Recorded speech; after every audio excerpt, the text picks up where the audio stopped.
De retour dans Politicia pour parler à présent du Ghana, le pays anglophone, ancien pilier économique de l'Afrique de l'Ouest et qui en proie à une instabilité grandissante, surtout depuis que le président John Dramani Mahama est accusé de corruption par l'opposition. L'opposition qui menace même de lancer une procédure de destitution. Ces accusations sont-elles fondées? Eh bien, pour en parler, nous sommes en compagnie de M. Michael Osei Mensah. Vous êtes président du GACIF, c'est le Ghanaian Community in France Council. Soyez le bienvenu. Merci et bonsoir à tous les Ghanéens qui nous regardent ce soir. Merci. Nous sommes également en compagnie de Père Éloge Adadé. Soyez le bienvenu. Merci. Avant d'amorcer le débat, je vous propose de visionner ce sujet préparé par Victoria Sedji. Tout le Ghana se souvient encore de cette date, le 7 janvier 2013. John Dramani Mahama venait d'être investi avec 50,70% des voix à l'issue d'un scrutin présidentiel haut en couleur. Très tôt, les défis économiques se sont révélés grands pour ce pays d'Afrique de l'Ouest qui n'avait pas encore fini de pleurer John Atta Mills, décédé au pouvoir 6 mois plus tôt. En 2016, les élections présidentielles et parlementaires se tiendront en novembre selon le calendrier proposé par la Commission électorale nationale. Un scrutin attendu par les électeurs, la plupart insistent sur la résolution des problèmes économiques du pays. Durant plusieurs années, le Ghana a enregistré une forte croissance économique grâce à ses exportations de matières premières, mais le pays peine toujours à résorber son déficit budgétaire.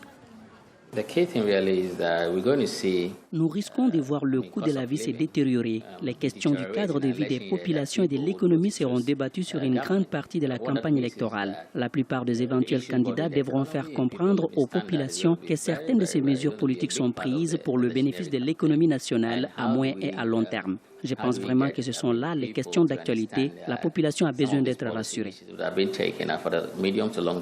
Deuxième puissance économique d'Afrique de l'Ouest, le Ghana est depuis quelques années confronté à une crise énergétique qui fragilise son économie. Afin de trouver une solution, le gouvernement a sollicité l'appui des compagnies privées d'électricité, mais la situation risque de perdurer. Au-delà de la question énergétique, le pays est confronté à un important déficit public et une inflation galopante avec des taux dépassant les 15%. Depuis 2013, le Ghana cedi, la monnaie locale, a subi une dépréciation par rapport au dollar et d'autres grandes devises. Les mauvaises décisions administratives prises par certains responsables gouvernementaux ont rendu plus difficile le quotidien du citoyen ghanéen. Or, il est déjà surchargé avec les impôts et n'en peut donc plus. Il faut le reconnaître, la situation est catastrophique. Aujourd'hui, on vous dira que le taux du dollar est très élevé, alors les produits coûtent plus cher. Le gouvernement doit faire quelque chose pour stabiliser le cours du dollar.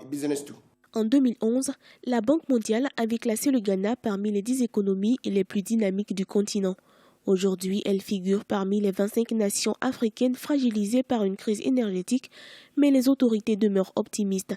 Le pays veut réduire son déficit budgétaire à 6,5% du PIB, stabiliser son économie grâce à une dynamisation du secteur des exportations de matières premières ou encore promouvoir le consommé local. John Dramani Mahama, candidat à sa propre succession, se veut rassurant. Vous me donnez la force de diriger ce pays et vous m'avez choisi pour vous représenter parmi une multitude d'hommes et de femmes aptes à faire la même chose que moi. Pendant sa campagne électorale en 2012, le candidat du National Democratic Congress, John Mahama, avait promis de poursuivre le Better Agenda, un programme destiné à améliorer les conditions de vie des Ghanéens lancé par son prédécesseur, le feu John Atta Mills. 4 ans après, de nombreuses réalisations sont énumérées, mais l'attente des populations est toujours grande. Monsieur Osei Mensah, on le voit, le président est accusé de corruption. Quels sont les faits concrets qui pèsent contre lui? Je pense que les accusations de corruption sont surtout plus ou moins politiques. Vous savez, quand quelqu'un est au pouvoir, il faut... accusé d'avoir accepté un 4x4. Voilà, il est accepté d'avoir accepté un 4x4 de cet entrepreneur burkinabé. Mais bon, c'était fait, il faut le rappeler, ça s'est passé en 2012, alors qu'il était vice-président même. Et il dit que c'était un cadeau. Donc c'est un cadeau. c'est vrai que la présidence n'aurait pas dû accepter ce genre de choses. Mais bon, c'est un cadeau qui est venu juste après le travail. Hein. Et puis, de surcroît, cette voiture a été intégrée dans la flotte de véhicules de la présidence. Donc, ce n'est pas devenu un cadeau personnel. Bon, il faut qu'on sache qu'un président qui prend une 4x4, vraiment, c'est pas ce qui est...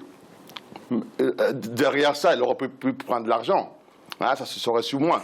Mais c'est une légèreté, c'est un manque d'attention. Donc ça ne suffit pas pour vous, en tout cas, de le destituer, comme le menace, en tout cas, l'opposition. C'est pas un beau geste qu'il a fait, c'est pas bien d'avoir pris ça, mais bon, ça ne suffit pas pour la destituer, parce qu'un président, ça vaut plus que ça. Vous voyez. Mais ceci dit, je comprends que ça soit une propagande politique, hein, et que ça puisse peser contre lui quand même, dans certains esprits. Père Haddadé, il s'agit ici pour le NPP, donc l'opposition, de discréditer le président à l'approche de la présidentielle, parce qu'il sera vraisemblablement en face du président de ce parti, Nana Akufo-Addo. Oui, de ce qu'on voit, bon, la politique, comme l'opposition, cherche à venir au pouvoir, donc il fera tout pour déstabiliser tout ce que Mahama ou bien le président en exercice est en train de faire, qui peut lui donner encore une chance de devenir ou bien de gagner l'élection présidentielle de cette année. Donc, c'est pas facile. Mais est-ce que finalement, le président ne se met pas lui-même en eau trouble? Quand on voit la situation économique du pays, le PIB est à son plus bas depuis ces 10 dernières années, l'inflation est à 18%, le CEDI, la monnaie nationale, se porte mal. Est-ce qu'il n'y a pas des arguments quand même contre lui? Moi, je dirais oui, il y a des arguments contre lui, mais c'est un fléau qui existait avant qu'il ne prenne le pouvoir. Voilà, donc il ne faut pas oublier avant que, bon, autant de le défunt président Mills ne décède, ou bien avant que lui aussi ne prenne le pouvoir, de la part de l'opposition aujourd'hui, il y avait déjà un problème. Donc si ça s'est aggravé au cours du mandat de John Mahama aujourd'hui, et il fait tout pour pouvoir soulever. Il fait tout pour régler la situation économique du Ghana. Il n'est pas là, il n'a pas baissé le bras et il travaille avec les experts et tout ça. Monsieur Ousseyn Mensa, la corruption, comme les problèmes économiques, ont toujours été présents au Ghana. Mais est-ce que la corruption, finalement, elle n'a pas empiré sous le régime de Dramani Mahama? Mais la corruption au Ghana, comme dans beaucoup de pays de tiers-monde d'ailleurs, est une gangrène. Vous savez, quand vous vivez dans un pays... Donc les mesures, en tout cas, qu'avait annoncé le président n'ont pas été mises en place contre la corruption? On peut annoncer des mesures, mais est-ce que des mesures sont applicables dans cette économie? Enfin, dans ce pays. Dans un pays où les gens ont un salaire qui suffit à peine pour payer les transports jusqu'au travail, hein, comment voulez-vous qu'ils puissent rester sans être corrompus? Vous voyez ce qu'il veut dire? Votre salaire, ça vous paye à peine votre transport, ça ne suffit même pas pour payer les frais de scolarité de vos enfants. Du coup, dans toutes les chaînes de la structure de pays, il y a de corruption à chaque escalier, à chaque étage. Vous voyez, il y a même des systèmes qui empêchent. Je vais vous donner juste un exemple. Quand on est en France, dans le processus d'achat d'un logement ou de real estate, comme on dit, de logement, il y a un notaire qui vous fait toutes les procédures. Dans mon pays, il n'y a pas ce genre de notaire. C'est à vous de faire toutes les démarches. Mais est-ce que c'est un président qui est proche du peuple? Est-ce que les Ghanéens aujourd'hui sont entendus? Quand on voit quand même que le CEDI se porte très mal, on a la filière cacao qui, eh bien finalement, vous n'êtes plus leader dans ce domaine-là. Donc on entend bien que les agriculteurs sont en difficulté. Est-ce que c'est un gouvernement, est-ce que c'est un président qui écoute les Ghanéens? Est-ce que c'est un président qui est proche du peuple? Oui. Est-ce que c'est un président qui écoute? Oui. Mais est-ce que c'est un président qui a les moyens de faire ce que le peuple veut? Je dirais, il n'a pas tous les moyens. Il peut écouter, il peut les entendre, mais après, il faut avoir les moyens. Par exemple, vous avez l'électricité qui coupe sans cesse. Si vous n'avez pas les moyens d'acheter ce qu'il faut pour donner assez d'électricité à votre peuple, eh bien, vous avez beau écouter, mais vous ne pouvez pas donner ce qu'il faut. Quant au Sidi, le Sidi, vous savez, c'est aujourd'hui, dans le monde actuel, le Sidi, il se bat contre le dollar et l'euro. Mais on voit le Nigeria notamment qui a introduit un système de flexibilité du Naira. C'est une option pour votre monnaie? Mais pourquoi pas? On peut avoir cette flexibilité, mais ça ne suffit pas. À partir du moment où l'argent n'est pas un devise internationalisé, vous savez, vous avez tous les vents contre vous. Et qui dit argent dit marché. Hein, quand vous avez un argent qui est restreint à votre pays seul, ça veut dire que vous avez que votre pays comme marché. Alors que le dollar et l'euro, ils ont tout, le monde entier comme marché. Donc voilà ce qui explique pourquoi il y a l'inflation. Voilà pourquoi il y a un problème de PIB.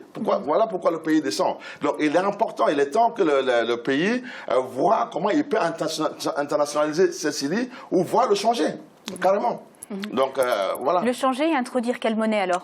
Introduire quelle monnaie? Pourquoi pas un argent qui est accepté par le monde? Je n'ose pas dire l'euro et le dollar, mais quand vous voyez que, par exemple, à l'époque où on avait le franc, il y avait le franc suisse et le franc CFA qui était attelé à le franc français. Pourquoi pas? Parce que tout ce qu'on cherche, c'est que le pays marche, pour qu'on ne puisse pas mourir dans les hôpitaux, pour qu'on puisse manger à sa faim, et pour qu'on puisse être bien payé, et voilà quoi. C'est l'essentiel. Je pense que d'avoir une monnaie unique, ça dépend de l'Union de l'Afrique ou bien l'Union africaine. Et je pense qu'il y avait un projet comme ça qui s'appelle ECO. Donc je pense que lorsque ce système sera mis en place, ça va beaucoup aider. Mais si le Ghana se lève aujourd'hui, bon, nous changeons le Syrie. Bon, changeons le Syrie contre quoi? Pour créer quelle monnaie qui sera un peu universelle. Mais si vraiment l'Union africaine peut arriver à penser, ou bien surtout au niveau de l'Afrique de l'Ouest, et créer une zone unitaire, ça pourrait aider et flamber aussi l'économie, pas seulement au Ghana, mais dans la région. Père Haddadé, on a vu ce qui s'est passé au Royaume-Uni avec le Brexit. Oui. Évidemment, le Ghana est très attaché à son ancien colonisateur. Il y a une diaspora énorme de Ghanéens, notamment à Londres. Comment est-ce que le Brexit affecte le Ghana et comment les Ghanéens ont réagi à cette nouvelle? Le Brexit a affecté le Ghana dans le sens de pouvoir d'achat, dans le sens de la transaction qui existe entre le Royaume-Uni et le Ghana. Mais en dehors de ça, et pourtant ça va faire aussi baisser, parce que le pound sterling n'a plus son pouvoir comme avant. Et est-ce que ça peut aussi décourager les investisseurs qui vont au Ghana pour investir? Oui, ça peut jouer un rôle et ça peut donner aussi une baisse d'activité économique vers le Ghana. Et bon, pour l'instant, les choses ne sont pas conclues. Et dès qu'ils auront une conclusion bien déterminée, et je pense que la livre prendra sa place et puis l'échange entre le Ghana et l'Angleterre prendra sa place normale. Vous parlez d'investissement, comment se porte l'entrepreneuriat ghanéen? L'entrepreneuriat ghanéen se porte très bien, je peux dire. Très bien, je peux dire. Avant le Brexit, ça se porte très bien. Et il y a beaucoup de développement, il y a beaucoup des investisseurs au Ghana parce que avant qu'un investisseur a un projet dans un pays, ils ont déjà étudié, ils ont déjà fait leur étude de marché pour savoir, oui, dans ce pays, on peut nous profiter quelque chose si nous investissons dans ce pays. Donc, bien avant le Brexit, les investisseurs ont toujours l'espoir vers le Ghana pour pouvoir monter leur entreprise et tout ça. Monsieur Osei Mensah, quel est le climat des affaires au Ghana sous le régime Mahama, notamment avec ces scandales de corruption? Moi, je dirais un petit peu le contraire de mon compatriote. Je pense que le Ghana, je ne sais pas si vous le savez, mais le Ghana a souffert beaucoup, a eu un long problème d'énergie. Vous savez, dans le monde actuel, tout dépend de l'énergie, Internet, les machines d'usine, et même le moral des gens. Hein. Si vous vous levez le matin pour aller travailler, alors que dans votre bureau, il n'y a même pas de lumière. Hein. La nuit, déjà, vous avez dormi sans lumière. Hein. Et puis, vous arrivez sur le terrain aussi, il n'y a pas d'électricité. Ça veut dire que vous ne pouvez pas travailler comme il faut. Et comment on résout cette crise énergétique? Le président, enfin, le gouvernement actuel fait de son mieux. Enfin, j'ose croire qu'ils font leur mieux, parce que ces derniers temps, ça allait mieux. Juste pour apprendre que ces derniers temps, ça a chuté encore. Donc ça rétrogresse le pays. Donc je ne peux pas dire que l'entrepreneur du Ghana marche bien. Quant au Brexit, je dirais que c'est une très mauvaise nouvelle. Une très mauvaise nouvelle pour le Ghana. Et pourquoi? Parce que le Ghana, maintenant, ne serait-ce que la gestion de l'Union européenne, sera obligé de gérer deux portions au lieu d'une. Parce que la Grande-Bretagne, étant dans l'European Union, voulait dire que le Ghana avait un seul groupe en face à traiter avec. Maintenant, il faut traiter la Grande-Bretagne, qui, il ne faut pas oublier, qui a des relations privilégiées avec le Ghana, par le fait que c'est une ancienne colonie.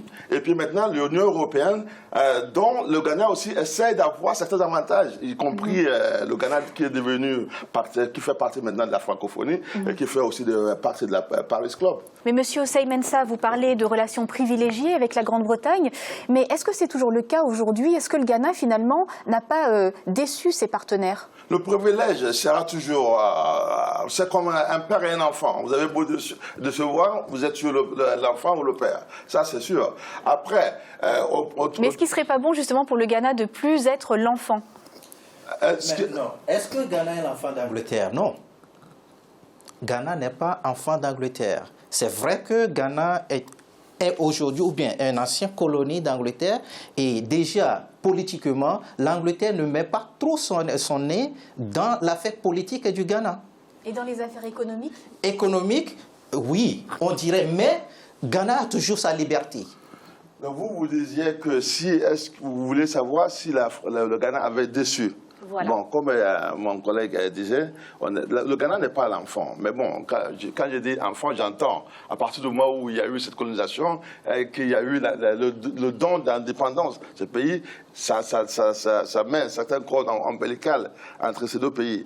Bon, ça c'est sûr. Mais quand on regarde tout ce qui s'est passé depuis l'indépendance du Ghana, de la Grande-Bretagne, quand on voit tous les coups d'État qu'il y a eu, et tout, maintenant vous parlez de la corruption, je vous ai parlé de le manque d'énergie, on a parlé de l'inflation, on a parlé de plein de choses.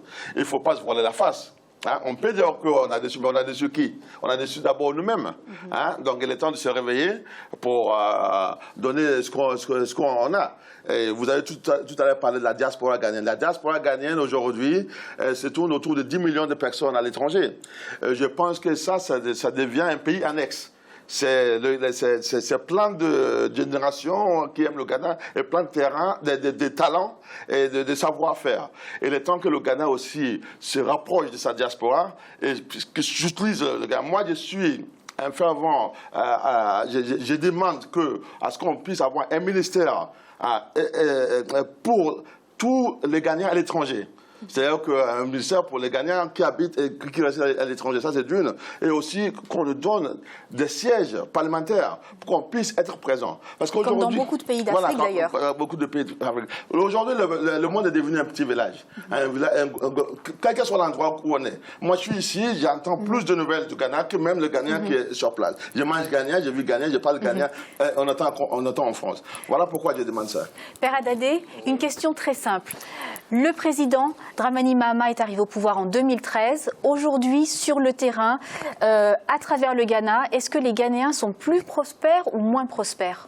Il y a une crise au Ghana qu'on ne doit pas oublier et la crise est liée à la corruption.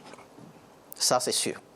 Et la corruption, moi, je la définis comme une maladie qui tue les pauvres, qui prend l'argent des pauvres pour ne pas utiliser cet argent pour le développement social pour les citoyens ghanéens.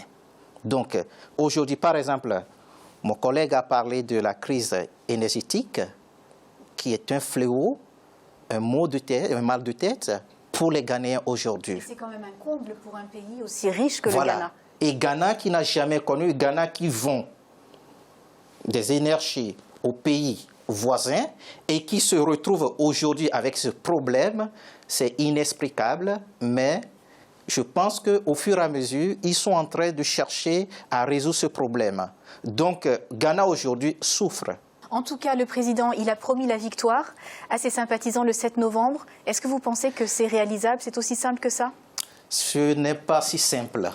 Donc, ce n'est pas si simple parce qu'une élection qui n'a pas été faite et lui pense qu'il peut passer d'emblée, ça ne sera pas facile. Parce que, est-ce que les Ghanéens aujourd'hui, par rapport à tout ce qui tombe sur la tête des Ghanéens, est-ce que ça va être facile pour lui? Non, je pense que ça sera une élection très serrée. Monsieur Osei Mensah, réaliste d'après vous cette déclaration? Cette déclaration, s'il l'a vraiment fait, c'est un peu dommage parce que promettre des victoires voudra dire que ce n'est même pas la peine de l'organiser. Moi, je pense qu'il peut se dire qu'il fera tout pour gagner. Maintenant, après les promesses, non. Mais je pense qu'avant de faire ce genre de promesses, il faut surtout penser à notre capitale Accra, qui est devenu un piège de mort. À chaque fois qu'il y a des grosses pluies, la dernière fois, il y a eu 150 morts. Après, ces derniers temps, il y en a eu d'autres morts et puis d'autres dommages dans ce pays, de cette capitale qui est la vitrine du Ghana. Je pense que tous les hommes politiques qui aujourd'hui veulent être président du Ghana doivent mettre ça dans la priorité de toutes les promesses. Merci beaucoup, monsieur Osei Mensah. C'est moi qui vous remercie. Merci à vous, Père Adadé, d'avoir pris part à ce débat. Merci beaucoup. Merci à vous. On se retrouve dans quelques instants pour la troisième et dernière partie de Politicia.